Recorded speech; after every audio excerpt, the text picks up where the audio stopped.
Online students, check your audio and video.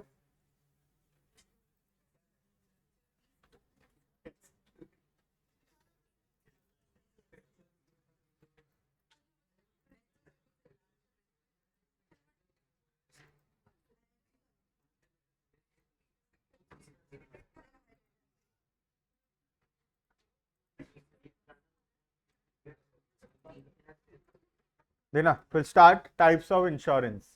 पिछले classes के अंदर हम ऑलरेडी पढ़े थे, आई थिंक यहाँ तक प्रिंसिपल्स ऑफ इंश्योरेंस ये कवर हो गया था. आज के क्लास में will start with the types of insurance. मत करो, लव लव. तो we will start types of insurance, जिसके अंदर टोटल 4 टाइप का इंश्योरेंस हम करवा सकते हैं. First is fire insurance, that is gives us protection against the fire. Second है लाइफ इंश्योरेंस, जिसके अंदर अगर डेथ हो जाता है तो हमारे फैमिली मेम्बर्स को पैसा मिलेगा. थर्ड है हेल्थ इंश्योरेंस, जहाँ पे अगर कोई डिजीज होता है, कोई एक्सीडेंट होता है तो वो सबके अगेंस्ट हमको प्रोटेक्शन मिलेगा. और लास्ट है मराइन इंश्योरेंस, जो कि जनरली प्रोटेक्शन अगेंस्ट वाटर होता है, जो कि शिप के लिए होता है. अगर शिप एक कंट्री से दूसरे कंट्री जा रहा है तो रास्ते में जो नुकसान हो सकता है शिप को due to sea perils and other activities, उसकी वजह से जो नुकसान हो सकता है उसके लिए हम कराते हैं मराइन इंश्योरेंस. राइट. देना सबसे पहला स्टार्ट करेंगे फायर इंश्योरेंस. देखना, generally people take life insurance policy when they have a fear of dying too early. Then to provide financial support to their family, they take life insurance. ये life के बारे में लिख दिया गया पहले में. अच्छा पहला, अच्छा ठीक है ठीक है ठीक है. मतलब इधर फायर है, नीचे लाइफ से शुरू किया है. ठीक वही वो लाइफ क्या बोल रहा है ना. ये पॉइंट नंबर 2 है life, starting with point 1 life. ठीक है. तो जनरली लोग लाइफ इंश्योरेंस लेते हैं to get protection against early death. अगर डेथ हो जाता है तो उनके फैमिली मेंबर्स को वो पैसा मिलेगा, सो दैट थोड़ा आसान हो जाएगा लाइफ. राइट. क्योंकि they are mainly the earning members of the family, और अगर उनको कुछ हो जाता है तो their family need a financial support. ठीक है. देखना, generally people take life insurance policy when they have a fear of dying too early. ठीक है. Then to provide financial support to their family, they take life insurance policy. Sometimes people take life insurance policy to get financial support and economic independence during old age. कई बार life insurance इस वजह से भी लिया जाता है कि जब वो लोग बूढ़े हो जाएंगे तब उनको फाइनेंशियल सपोर्ट मिलेगा. तो लाइफ इंश्योरेंस खाली ये नहीं होता कि डेथ होगा तो फैमिली को पैसा मिलेगा. लाइफ इंश्योरेंस ये भी होता है कि अगर डेथ हुआ, अर्ली डेथ हुआ तो फैमिली को पैसा मिलेगा. लेकिन let's say the person survives up to the age of let's say 75, 75 साल का हो गया लेकिन डेथ नहीं हुआ, तो फिर उसको पैसा मिलेगा. ठीक है. तो generally life insurance early death अगर होता है तो फैमिली को सपोर्ट करेगा, और अगर अर्ली डेथ नहीं होता है तो पर्सन अगर ओल्ड हो जाता है तो उसको सपोर्ट करेगा वो पैसा. Right. In life insurance the sum assured is paid at the death और एट द मैच्योरिटी. डेथ मतलब जल्दी डेथ हो गया तो, और मैच्योरिटी मतलब जैसे मैं एग्जांपल दिया 75 साल, अगर 75 साल का हो गया तो पैसा मिल जाएगा. Right. Whichever comes earlier. If a person dies early, his family gets compensation amount, and if the person survives then he or she himself or herself can get the policy amount. Right. क्योंकि देखो insurance company को तो पैसा देना ही है कैसे ना कैसे. सोच लो, अगर एग्जांपल के तौर पे अगर मैं लाइफ इंश्योरेंस लिया हूं तो पैसा तो देना ही पड़ेगा इंश्योरेंस कंपनी को, क्योंकि डेथ इज सर्टन, वो तो होना ही है. तो कभी ना कभी तो इंश्योरेंस कंपनी को पैसा देना ही पड़ेगा. अब चाहे मेरा अर्ली डेथ हो तो अर्ली देना पड़ेगा, लेट हुआ तो लेट देना पड़ेगा, देना तो पड़ेगा ही. तो लाइफ इंश्योरेंस में इसीलिए देना तो पड़ेगा, फिक्स है कंपनी के लिए पर्सपेक्टिव से. तो कंपनी क्या करता है, अर्ली डेथ हुआ तो दे देगा, लेकिन एक सर्टन एज तक पहुंच गए और डेथ नहीं हुआ तो भी दे देगा, क्योंकि देना तो है ही कभी ना कभी. क्योंकि वो तो ऐसा नहीं कि बच जाएगा, पैसा बचेगा तो नहीं कभी भी. अगर लाइफ इंश्योरेंस कराया है एक पर्सन तो उसका पैसा तो उसको मिलना ही है, कभी ना कभी तो डेथ होना ही है. राइट. तो इसीलिए यहाँ पे कंडीशन रहता है कि let's say 75 is the condition. I am taking example. अलग अलग पॉलिसी के अंदर अलग अलग अमाउंट हो सकता है, अलग अलग एज लिमिट भी हो सकता है. कोई पॉलिसी 60 साल का भी हो सकता है, कोई 70 का भी हो सकता है, कोई 80 का भी हो सकता है, ठीक है। तो जितना जिसका एज लिमिट होगा उतना तक अगर वो सरवाइव कर गया तो उसको खुद को ही उतना पैसा मिल जाएगा, और अगर उससे पहले उसका डेथ हो जाता है तो उसके फैमिली को उतना पैसा मिल जाएगा, right.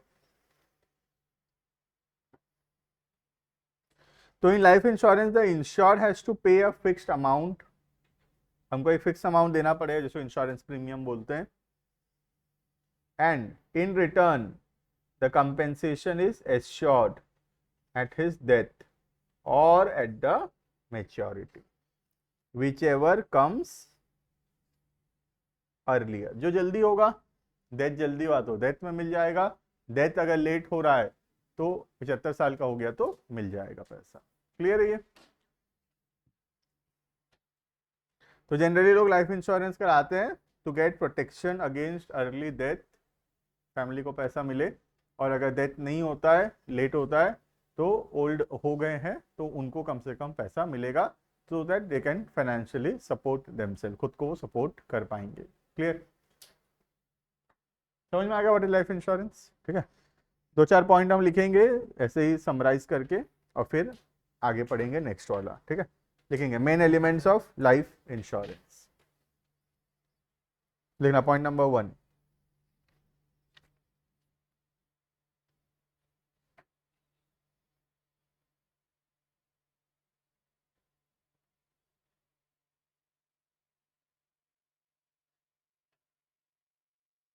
It is a contract of good faith.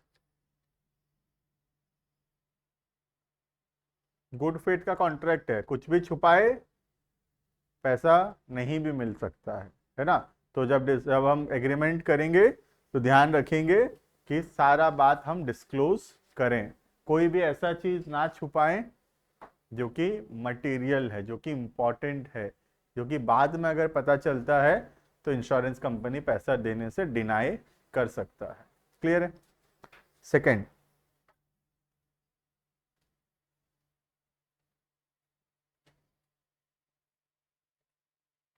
The principle of insurable interest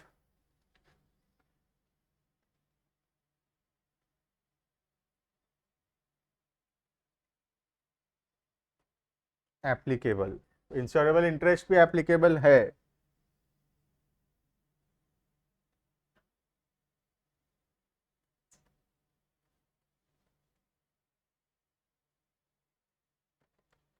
it is mandatory.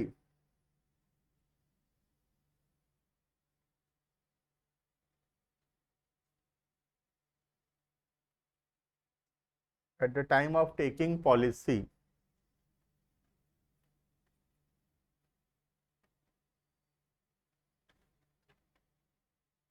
but not on maturity.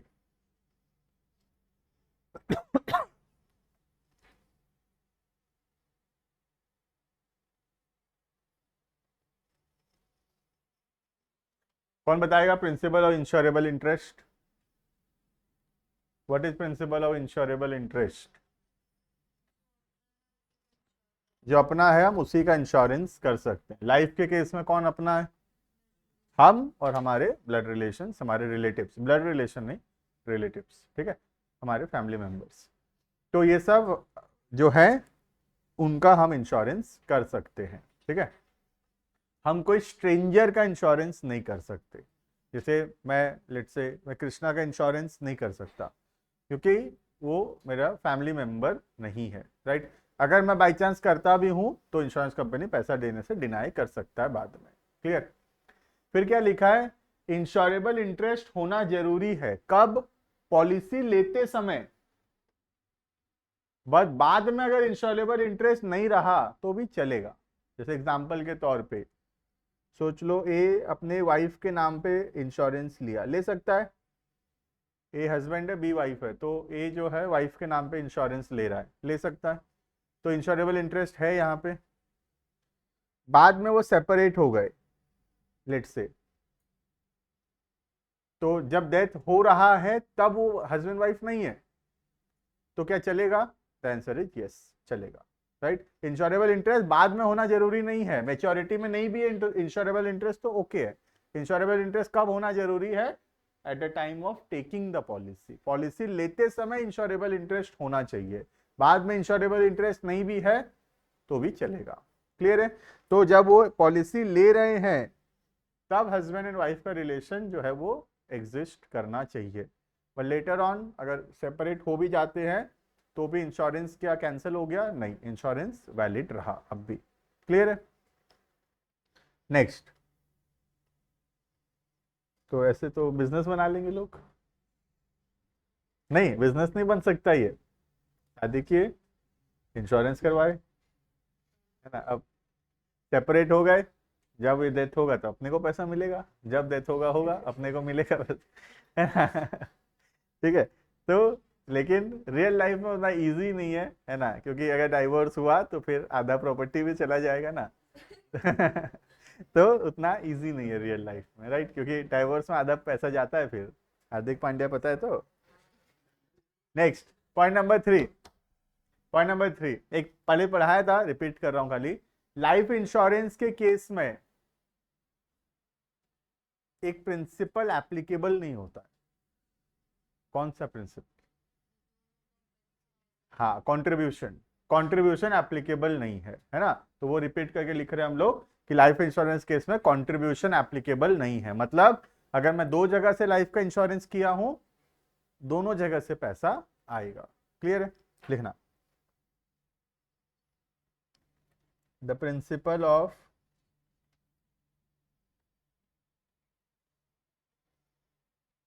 contribution is not applicable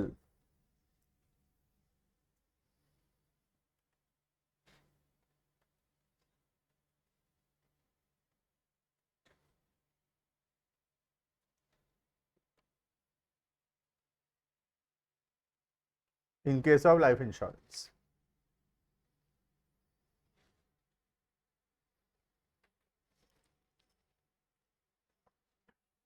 clear है ये? This is all about point number 1, life insurance. आगे बढ़ेंगे,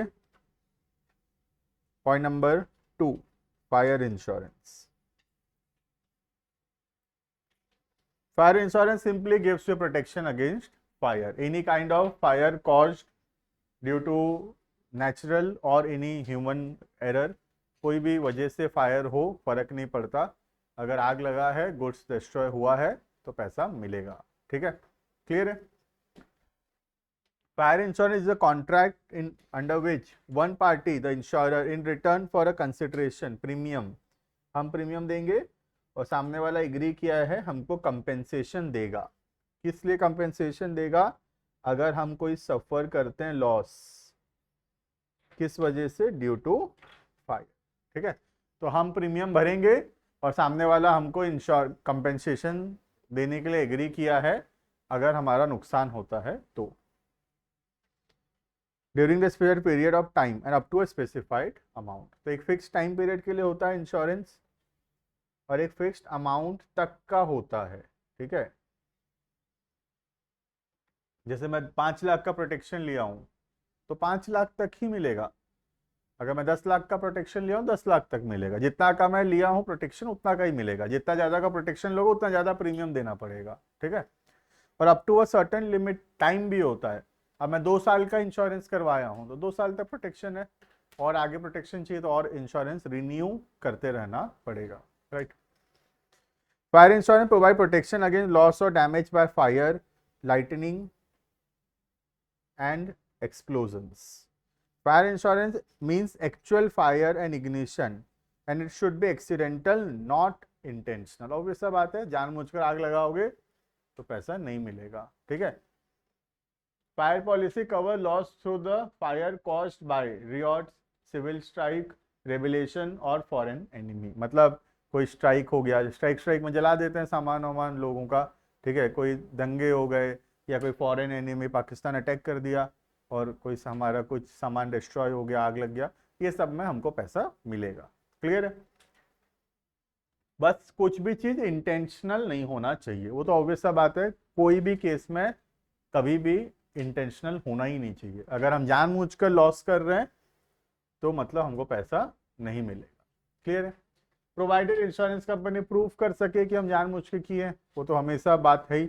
अगर मैं आग लगा देता हूँ और प्रूफ नहीं हो पाता कि मैं लगाया था, मैं बोला शॉर्ट सर्किट हुआ था तो लगाए, और कंपनी प्रूफ नहीं कर पाया तो पैसा मिलेगा फिर तो। अगर कंपनी प्रूफ कर दिया कि तुम लगाए हो बोल के तो फिर पैसा नहीं मिलेगा। क्लियर है? तो this is all about fire insurance. लिखेंगे कुछ points related to fire insurance. Point number 1.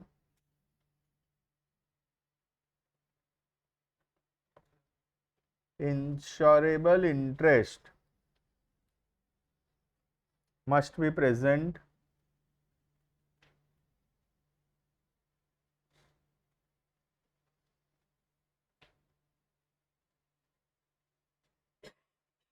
at the time of taking policy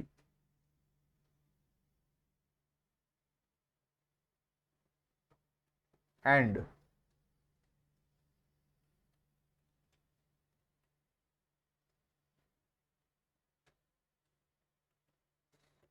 at the time of maturity. दोनों समय इंश्योरेबल इंटरेस्ट होना जरूरी है।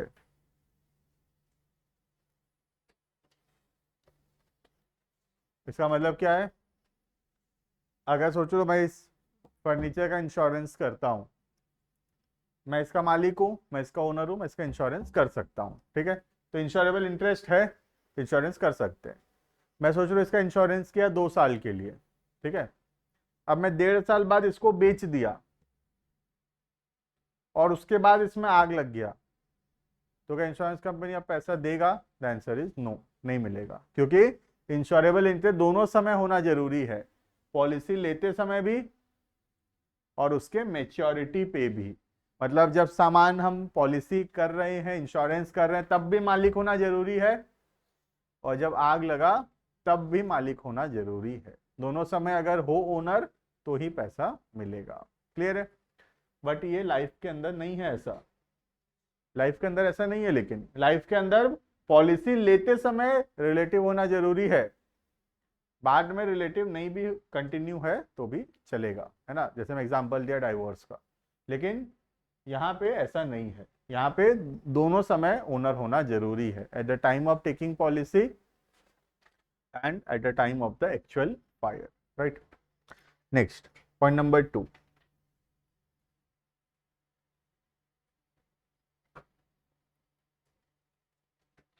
It is a contract of utmost good faith. भरोसे का contract है, कुछ भी चीज छुपाएंगे पैसा नहीं मिलेगा।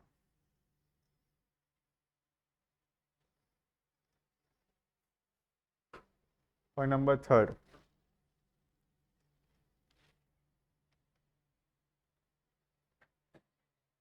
प्रिंसिपल ऑफ कॉज प्रॉक्सिमा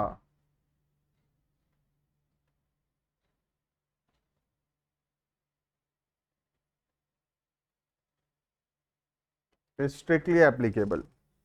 क्या था cause Proxima?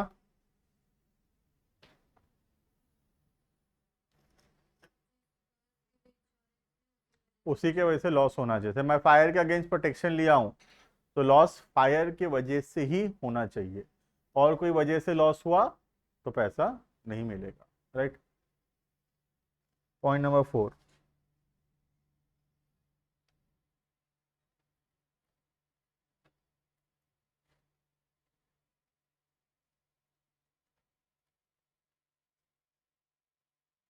Principle of indemnity is also applicable. Indemnity था, जितना नुकसान हुआ उतना ही मिलेगा, ज्यादा नहीं मिल सकता। ठीक है? तो चलो फर्नीचर 10,000 का है, जल गया तो 10 ही हजार मिलेगा, उससे ज्यादा नहीं मिल सकता। क्लियर है ये?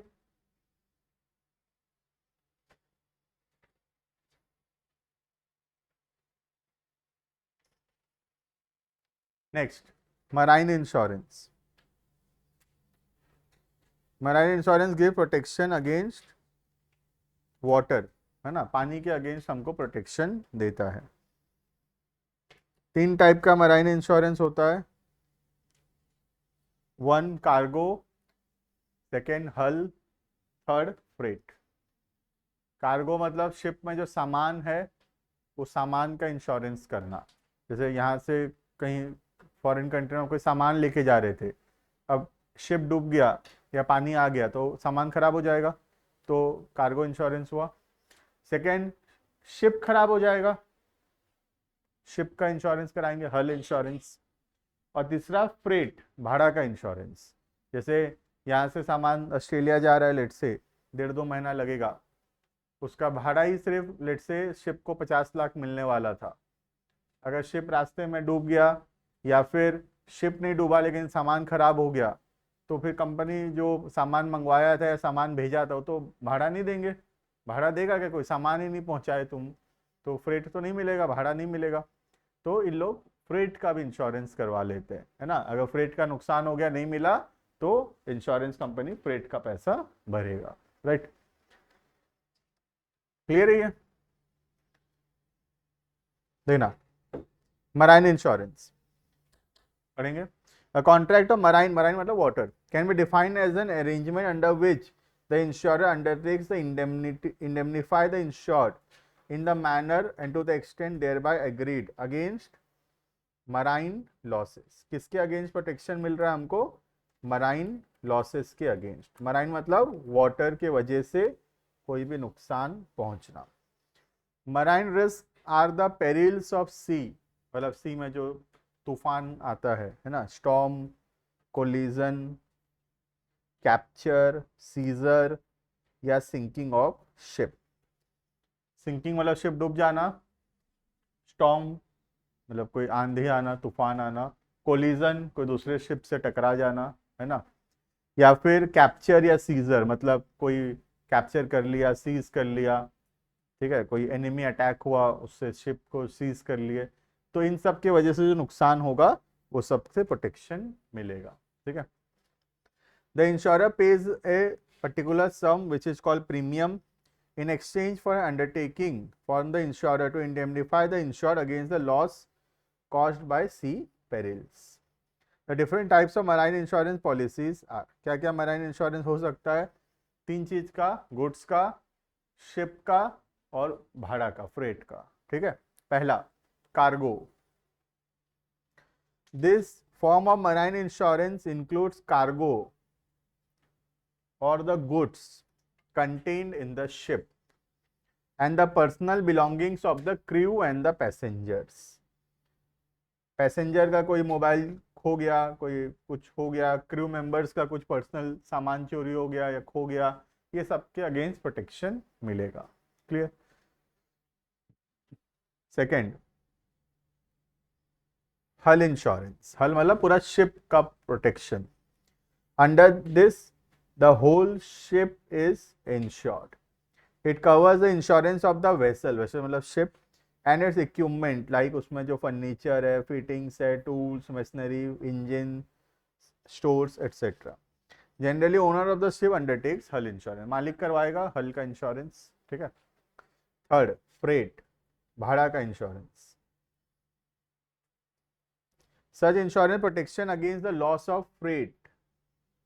In many cases, the owner of the goods pays the freight only when he receives the goods। और अगर रिसीव ही नहीं हुआ तो सामान रास्ते में ही सामान खराब हो गया, डूब गया, चोरी हो गया, तो फ्रेट भी नहीं मिलेगा। राइट, तो ये 3 इंश्योरेंस हम करवा सकते हैं अंडर मराइन। पहला हो गया कार्गो, सेकेंड हो गया हल और तीसरा हो गया freight.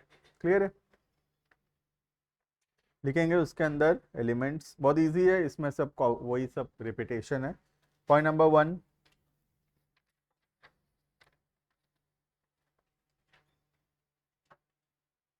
the insurable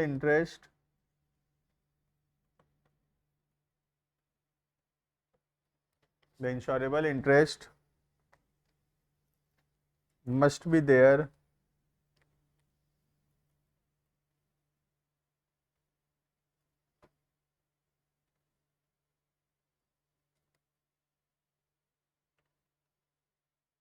at the time of policy and loss।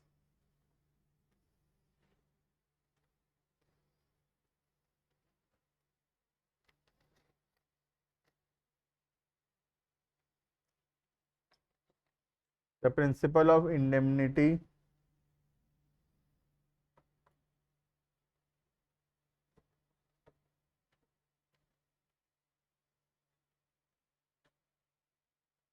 Is applicable, और जितना नुकसान हुआ उतना ही मिलेगा, ज़्यादा नहीं मिल सकता, ठीक है।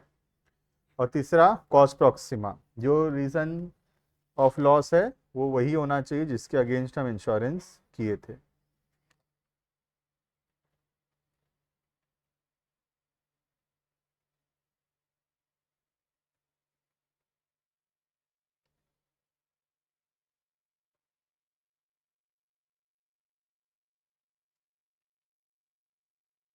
तो principle of cost Proxima is applicable. Clear है, तो रिपीटेशन है अब। नेक्स्ट, कितना क्लियर है? नेक्स्ट आ गया हेल्थ इंश्योरेंस।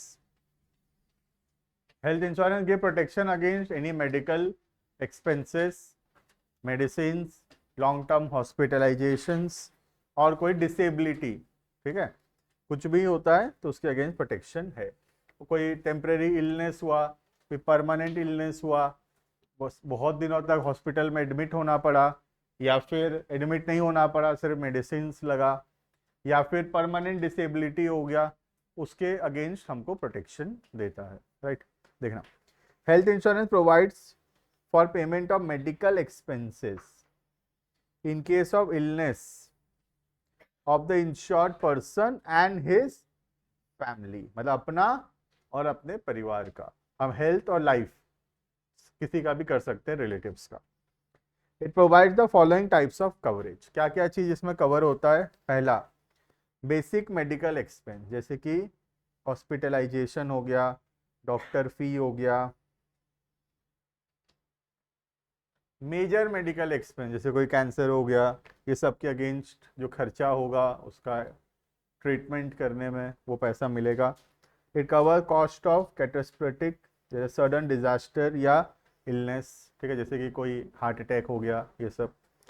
तीसरा, लॉन्ग टर्म हॉस्पिटलाइजेशन, कुछ ऐसा कुछ हुआ जिसके वजह से तुमको बहुत 2 महीना 3 महीना 6 महीना तक बेड में हॉस्पिटल में रहना पड़ा, तो उसके अगेंस्ट तुमको कवरेज मिलेगा। जो भी नर्सिंग चार्जेस होगा, जो भी रूम का रेंट होगा वहाँ पे हॉस्पिटल में, वो सब पैसा मिलेगा तुमको, राइट। एंड लास्ट, डिसेबिलिटी, अगर ऐसा कुछ होता है जिसकी वजह से आप परमानेंटली तुम काम नहीं कर पाओगे, ठीक है, जैसे एग्जाम्पल के तौर पे कोई क्रिकेटर है, उसका ऐसा कोई इंजरी हुआ कि और वो खेल नहीं पाएगा, तो दिस इज डिसेबिलिटी। डिसेबिलिटी मतलब खाली ये नहीं कि चल नहीं पाना या मतलब कुछ काम नहीं कर पाना, नॉट डिसेबिलिटी। डिसेबिलिटी मीन्स जो हमारा इनकम का सोर्स था, अब वो इनकम का सोर्स बंद हो गया, अब हम वो काम नहीं कर पाएंगे जो हम करते थे, that is disability, right. It replaces income lost by the insured while the insured is unable to work. तुम काम नहीं कर पाओगे, लेकिन तुम्हारा जो इनकम का नुकसान हुआ है, जो पैसा तुम कमाते, वो जो नुकसान हुआ है वो पैसा इंश्योरेंस कंपनी देगा, ठीक है। आज कोई भी एग्जाम्पल के तौर पे बोल रहा हूँ, कोई भी क्रिकेटर है, मिनिमम 500 करोड़ रुपए का इंश्योरेंस होगा उनका, ठीक है।